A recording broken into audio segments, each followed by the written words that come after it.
As a BMS student, we have endless doubts. Like internship कैसे होता है, clinical में रियल चैलेंजेस किस तरीके का होता है, और हमारा जो BMS का फ्यूचर है वो सिक्योर है भी या नहीं. But instead of over thinking, why don't we ask who have already been through it. And welcome back to my channel. ये पार्ट 2 होने वाला है वीडियो का, जिसमें हम ये बात करेंगे कि इंटर्नशिप के रिलेटेड जो भी क्वेश्चंस हैं, इंटर्नशिप में पैसे मिलते हैं या नहीं, या फिर इंटर्नशिप सिर्फ एक फॉर्मेलिटी है, या फिर इंटर्नशिप मतलब हम कब कर सकते हैं या फिर कब हम नहीं कर सकते हैं, किस सब्जेक्ट में कितना मतलब बैक है तब हम कर पाएंगे या नहीं कर पाएंगे, या फिर हमारे सारे सब्जेक्ट्स क्लियर होने चाहिए. मतलब आई एम अ सेकेंड जो भी चीज़ें हैं जो सर लोग फेस किए, जो भी उनका एक्सपीरियंस है. तो चलो जानते हैं सर से कि उन्होंने इंटर्नशिप का रजिस्ट्रेशन से लेके डॉक्यूमेंटेशन तक का प्रोसेस किस तरीके से था. तो सर इंटर्नशिप करने के मतलब स्टार्ट कब होता है, कितने ड्यूरेशन का होता है, और इसमें स्टाइपेंड वगैरह कितना रहता है?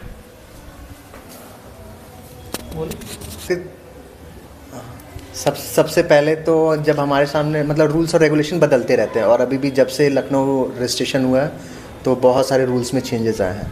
तो हमारे टाइम पे ऐसा था कि आपको 4 जो भी 4 प्रॉफ हैं वो क्लियर होने चाहिए. रिज़ल्ट जब आ गया आपका, और तो आपको उसको 1-2 दिन बाद जाके आपको लखनऊ आपको जाना होता है, और वहाँ पे आपको रजिस्ट्रेशन कराना पड़ता है. वहाँ मतलब हमें रजिस्ट्रेशन करवाना पड़ेगा? हाँ. सर ये इंटर्नशिप के पहले रजिस्ट्रेशन करवाना है या फिर हमारा पूरा हो जाता है कंप्लीट तब? जब आपका 4th ईयर का रिजल्ट आ जाता है तब हमें इंटर्नशिप का रजिस्ट्रेशन करवाने के लिए लखनऊ जाना पड़ेगा? हाँ, उससे पहले आपको 3 दिन का प्रोसीजर होता है कि पहला दिन आपको रजिस्ट्रेशन करना होता है, अपना नाम और फ़ोन नंबर और मेल आईडी ये तीनों को सिंक करना होता है. अगर पहला स्टेप हो गया, उसके 24 आवर्स के बाद आपको पेमेंट करना होता है. उसके बाद 24 आवर्स के बाद से डॉक्यूमेंटेशन अपलोड का काम होता है. जब ये तीनों प्रोसीजर हो जाता है कंप्लीट, फिर आपको लखनऊ जाना पड़ता है, और 1 दिन पूरा उसमें इन्वेस्ट हो जाता है. अच्छा ठीक है सर. शिव हमारा 4 साल के बाद स्टार्ट होता है. स्टार्टिंग में हमें लखनऊ जाना होता है. तो सर लखनऊ में वहाँ पे क्या क्या होता है? मतलब लखनऊ में हमें जाना है तो वहाँ पे हमारे डॉक्यूमेंट वेरीफाई होंगे, उसके बाद हमें प्रोविजनल मिलता है. पहले प्रोविजनल रजिस्ट्रेशन मिलेगा, और जब हमारी इंटर्नशिप कंप्लीट हो जाती है उसके बाद फिर से हमें प्रोविजनल को सबमिट करना होता है, और उसके बाद हमें परमानेंट रजिस्ट्रेशन जो है 1 ईयर बाद जो है मिल जाता है. यही प्रोसीजर होता है बस. वक्त जैसे हमारा क्या है 6 मंथ्स का आयुर्वेद रहता है और 6 मंथ्स का एलोपैथ रहता है. तो मतलब किस हॉस्पिटल में जाके हमें ये करना होता है इंटर्नशिप? नहीं, देखो सबसे पहले जो हमें प्रोविजनल मिलता है वो हमें कॉलेज वालों पे डिपेंड करता है. वो मतलब ये डिसाइड कॉलेज वाले करते हैं, और मतलब बच्चों का स्ट्रेंथ देख के अगर उन्हें लगता है कि हम एकोमोडेट कर सकते हैं तो वो कर देते हैं.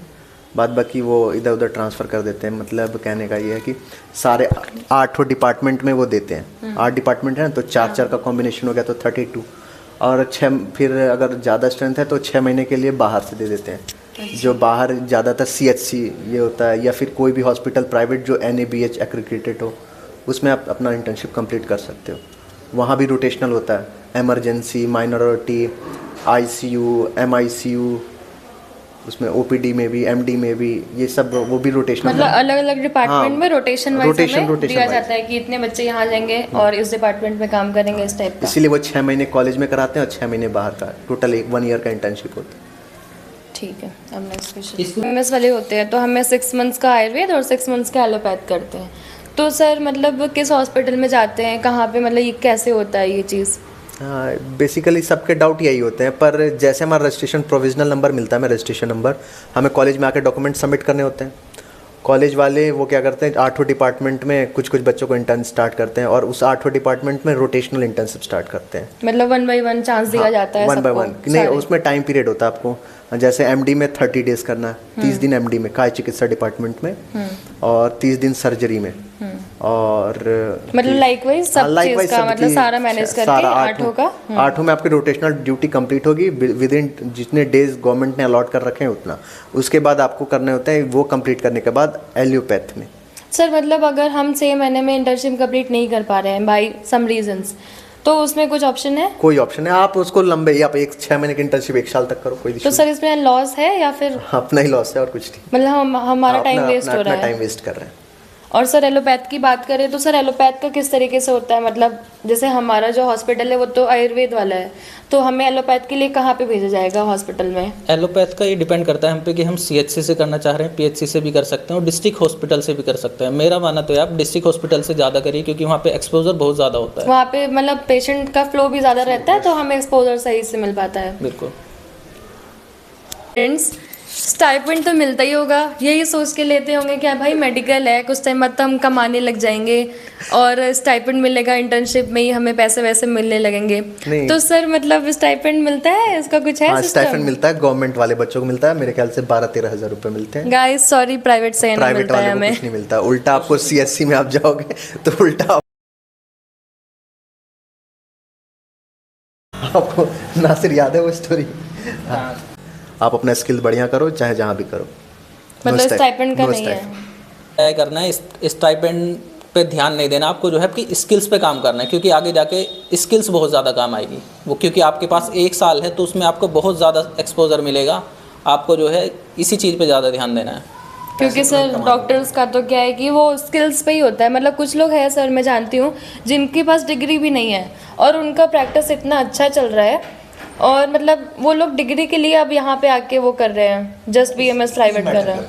क्योंकि एंड में ना आपको स्किल्स ही काम आएगी। पैसा सेकंड। अगर आपके पास स्किल्स है तो आपको कोई भी किसी भी हॉस्पिटल में आपको रख सकता है, लेकिन अगर आपके पास स्किल्स नहीं है तो कोई भी आपको पूछने वाला नहीं है मार्केट में। तो दोस्तों अपना स्किल बढ़ाओ, कॉलेज के साथ साथ प्राइवेट प्रैक्टिस भी करो। सब कुछ इंटर्नशिप में नहीं कवर होता है, और डॉक्टर के पास स्किल होना ज़रूरी है, क्योंकि ट्रीटमेंट में आपका स्किल काम आता है। कोई नहीं देखता कि आपकी डिग्री क्या है, कोई नहीं देखता कि आप उसको प्रिस्क्रिप्शन क्या दे रहे हो। मैटर ये करता है कि तुम उसको ट्रीट कर पा रहे हो या ट्रीट नहीं कर पा रहे हो। और अगर तुम ट्रीट करते हो तो पेशेंट फ्लो तुम्हारा बन जाएगा, और अगर तुम ट्रीटमेंट नहीं करते हो तो जैसे मोस्टली लोग हैं 99% लोग, तो वैसे ही हम भी रह जाएंगे। बिल्कुल, क्योंकि आपका जो एडवर्टाइजमेंट करेगा वो आपका पेशेंट ही करेगा। अगर आपने एक पेशेंट ठीक करा है तो अगर आपने किसी के चाचा को ठीक करा है तो वो अपने भाई को बताएगा, वो किसी और को बताएगा, तो ऐसे ही आपके जो है पेशेंट धीरे धीरे जो है बढ़ जाएंगे। पेशेंट फ्लो हमारा अच्छा हो जाएगा। डे वन अगर आपके पास 10 पेशेंट है तो लास्ट डे ऐसा होगा कि आपके पास जो है पेशेंट धीरे धीरे जो है इंक्रीज होना स्टार्ट हो जाएंगे। होता ही होगा कि MD करे या MS करे। अब जिन्होंने MBBS का सपना देखा था तो उन्हें सर्जरी का तो शौक होगा ही, जैसे मेरे को भी बहुत शौक है सर्जरी का। तो सर MD करना चाहिए या फिर MS करना चाहिए? बेसिकली देखो, ये अपना चॉइस है। आपको चॉइस है, आप कुछ भी करो। मेरा अपना पर्सनली चॉइस है MS का, इसका चॉइस है MD पंचकर्मा का। सर तो हमें मतलब इंटर्नशिप के टाइम पे या फिर मतलब PG की प्रिपरेशन हमें कब स्टार्ट करनी चाहिए? आफ्टर डूइंग BMS और ड्यूरिंग द इंटर्नशिप, मतलब किस टाइम पे वो सही रहेगा? आप जब देखो इंटर्नशिप करना, सेकेंड ईयर करना, थर्ड ईयर करना, ये सब बात की बात है। बाकी आप अपने थ्योरी, मतलब फर्स्ट ईयर से जो भी आप अपना थ्योरेटिकल पोर्शन उसको धीमे धीमे पढ़ते चलो। जो भी आपके सामने से गुजर रहा है, मतलब इतना कॉन्शियस रहो, इतना अवेयर रहो कि हाँ क्या चीज़ें गुजर रही हैं, ये चीज़ है। लेकिन जो मेन प्रिपरेशन है, जो बिल्कुल आपको फोकस हो जाना चाहिए, वो 4th ईयर से, नो डाउट। इंटर्नशिप तक आते आते आपको बिल्कुल कुछ नहीं देखना, आपको इतना होना चाहिए कमांड अपने थ्योरी पे कि आप कहाँ पढ़ रखा है, ये चीज़ पता होना चाहिए। सर MD और MS का सिलेबस तो ऐसे ही होता है ना, जैसा मतलब जितना हमारा 1st year to 4th year का सिलेबस है, सेम एज दैट होता है ना? सब वही होता है, मतलब थोड़ा सा एक्सपेंडेड फॉर्म में होता है। मतलब आपको कोटेशन बढ़िया से पढ़ना आना चाहिए। जो भी टीका है, टीका इन द सेंस जो भी चक्रपाणी टीका, ये सब है ना, कंटेम्परेरी, ये सब चीज़ें, वो सब आपको पता होना चाहिए बिल्कुल। मतलब उसको आपको पढ़ना पड़ेगा बेसिकली। सर आपका क्या पॉइंट है इस चीज़ में, मतलब MD MS को लेकर के? मेरा यही लास्ट ईयर में जो है, फाइनल ईयर में जो है आपको तैयारी स्टार्ट कर देनी चाहिए। मतलब PG की प्रिपरेशन इंटर्नशिप के टाइम पे ही हमें स्टार्ट कर देनी चाहिए? बिल्कुल, क्योंकि कंपटीशन बहुत ज़्यादा है। आपको ही पता है AIPGT का एग्ज़ाम हर साल जो है होता है। आपको अगर MD MS करना है तो आपको वो फॉर्म पहले फिल करना पड़ेगा, एग्ज़ाम क्लियर करना पड़ेगा, कट ऑफ क्लियर करने, उसके बाद ही देन आपको MD MS जो भी चाहिए वो मिलेगा। सर मतलब आजकल तो MD और MS मतलब सबको मतलब करना ही पड़ता है। MD और MS के मतलब हमारे जैसे हम MO का भी एग्ज़ाम दे रहे हैं तो वहाँ पे हमारे कंपटीशन में MD वाले ही बैठते हैं और हम जो प्लेन UG वाले हैं वो भी बैठते हैं, दोनों बैठ के इंटरव्यू देते हैं।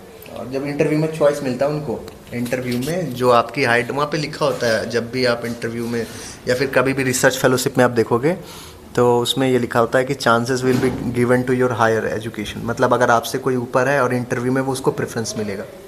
मतलब सर अगर इंसान MSc या MD किया है और प्लेन हाँ, BMS वाला, तो priority will be given to MD हाँ MS। Priority, yes. उसने 3 साल 4 साल आपसे ज़्यादा मेहनत करी है, बेशक उसने कुछ नहीं किया पर ही इज़ क्वाइट कम्फर्टेबल। मतलब डिग्री को। हाँ। ठीक है, तो MD MS करना इम्पोर्टेंट है। तो हम आ चुके हैं अब अपने तिलक नगर पे CRPF में, और आज हमारा डे 4 होने वाला है।